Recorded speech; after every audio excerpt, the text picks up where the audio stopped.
नांदगाव तहसील कार्यालयाबाहेर नांदगाव तालुका शालेय पोषण आहार महिला समिती यांचे आमरण उपोषण।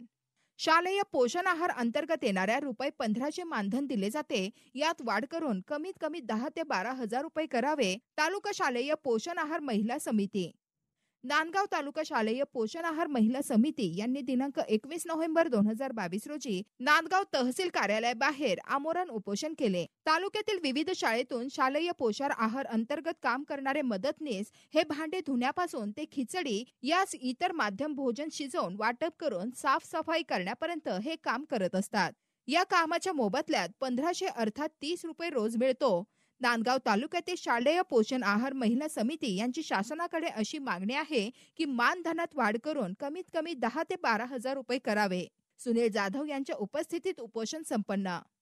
Bureau report, active news Maharashtra, Nandgaon.